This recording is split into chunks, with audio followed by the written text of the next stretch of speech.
Well, hello, everyone. Welcome back to the CrossWinds Church More Than Sunday podcast. I'm Chris Coley. I'm the senior pastor here.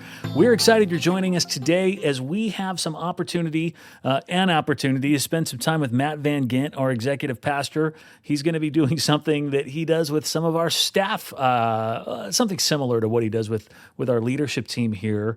Lessons from Matt, but this time these are lessons he's learned from the shelter in place. So enjoy this.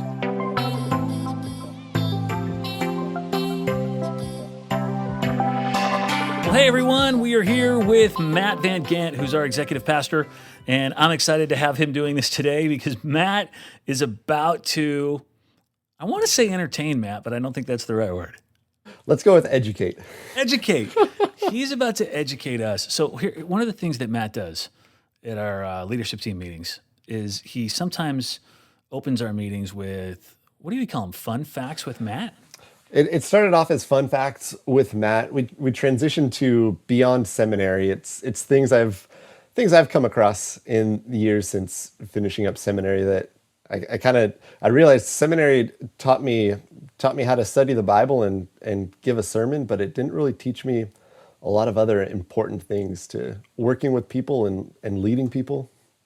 That is absolutely true. Seminary does not teach you those things. It's not what it's designed to do, unfortunately. It's not. No. Yeah.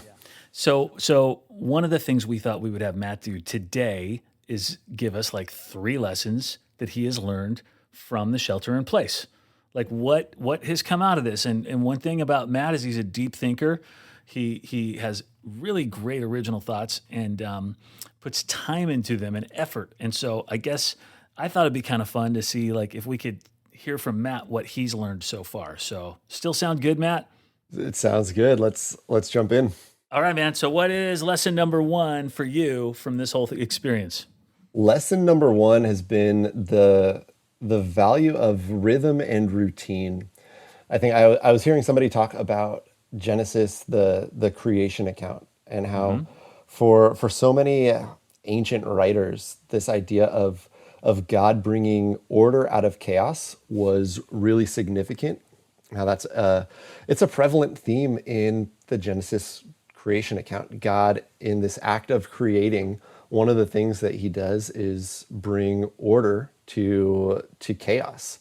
And I think that's something that a lot of people, myself included, have been experiencing right now while we're sheltering in place, while we're adjusting to what life now looks like. There's been a lot of chaos. There's been a lot of disorder.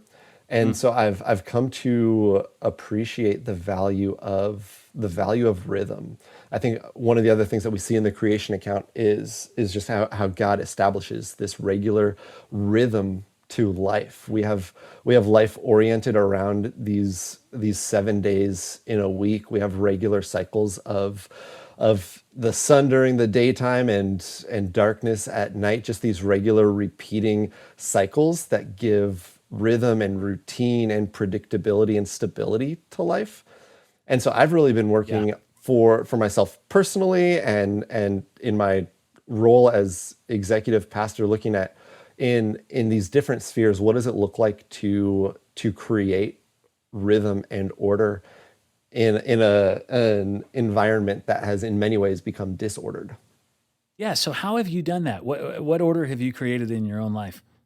Yeah. Well, so I've been primarily working from home while we've been sheltering in place, and I've been reading so many different perspectives on what that's been like for people. You have some people who just kind of embraced the freedom that entails and are keeping a looser schedule or not getting dressed or just letting their regular rhythm fall to pieces.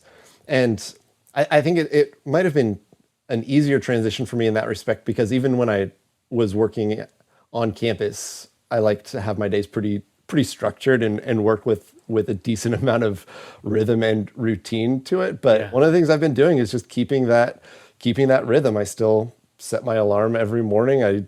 I keep my same morning routine before I start work. I start work at the same time and have created a designated space for myself to work. Right now I'm sitting in my newly converted garage office with an old curtain behind me to create a nice little backdrop. But that's just one of the things that It's like 103 degrees today. Do you have air conditioning in that garage? I've got a little fan Oh, blowing my good. way.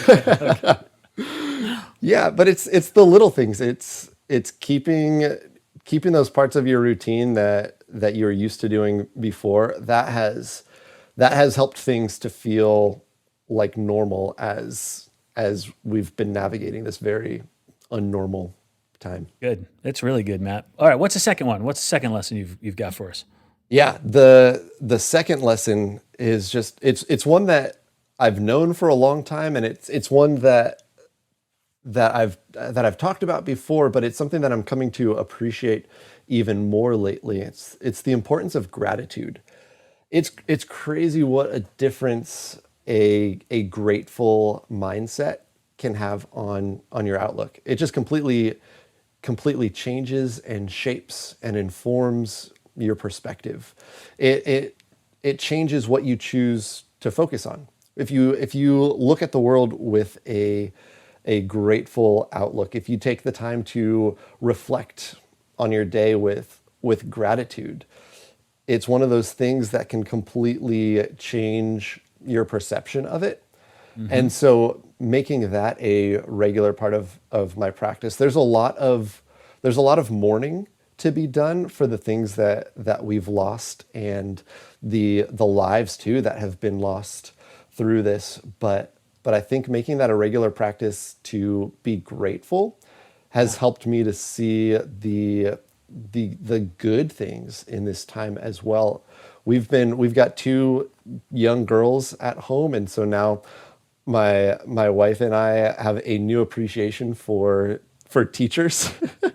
Yeah, I'm but sure. but just this experience of homeschooling our girls now has, depending on how we look at it, we could look at it as this is so taxing and it's hard and it's not what we're cut out for. It's not what we're called to do. It's not what we trained to do. And all of that is true and it's valid. But there's another perspective to it of being able to see, hey, our kids are getting really individualized attention right now. We are getting a lot more time with them than we otherwise would have. We're getting to see these milestones as they continue to learn and grow and develop. And so there's struggles, but at the same time, there's a lot to be grateful for in the midst of it. It's so good, Matt. I love the way you're explaining that. And I think a lot of us right now who are home with our family, with our kids, we're getting a lot of extra time, hopefully quality time, what we talked about Sunday. And there's gratitude that can be had for that.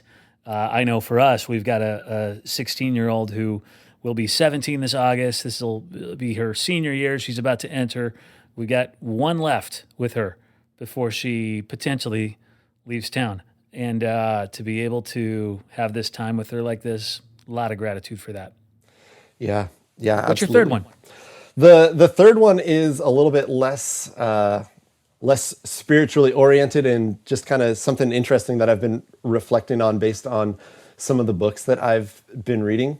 I have very eclectic tastes in books. I love books about leadership, but I also love like World War II books, and more recently I've been starting to read more about the Civil War.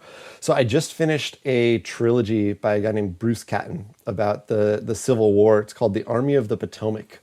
And it was just Okay. it was fascinating to read this detailed, very detailed account of this army, this portion of the Union Army during the Civil War, and to see how many opportunities they had along the way to just put an end to the war. There was one time where one of the Union soldiers, they were walking through an old Confederate camp. The Confederates had moved on, and the Union Army was pursuing them and going through their old campground. And one of these soldiers found a note, and it was some sort of official directive about where the Confederate Army was going to be heading next. And so he passed it along to his commanding officers. It eventually made its way to the general, and they spent all of this time debating, is this is this accurate intelligence, or was this a plant? Are the Confederates, is General Lee just trying to lure us into a trap? And so they went back and forth, debating whether or not to act on this. They eventually just took too long, and they missed their opportunity. It ended up being valid intel. If they had acted on it, this was 2, maybe 3 years before the war actually ended, but it had the potential to completely change the duration of that war. So as I'm reading this isn't the only time something like that happened. They had multiple chances where if they had just pushed a little bit harder or done something a little bit differently, they could have ended the war years before it did end and saved thousands and thousands of lives. But as I'm reading this and thinking like, oh, why didn't they get their act together? Why didn't they act on this?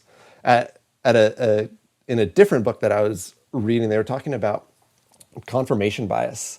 And there's one aspect of confirmation bias where we look back at preceding events and we pick out the things that led to our current situation, and we use that as justification for, well, yeah, of course this is why X, Y, or Z happened. But we're looking back on that in hindsight, and that old saying, hindsight is 20/20. It's so easy to look back and think, well, why didn't the Union Army act on this intelligence that they received? But we've got the benefit of hindsight and knowing that it was accurate. And I've been trying to put myself into their shoes, thinking, how would I wrestle through a dilemma like this? And so I think in a sense, it's given me grace as we're in the midst of navigating some really difficult dilemmas where I'm sure 3 months, a year, 10 years from now, we're going to look back and think it was so obvious. Of course it was going to happen that way.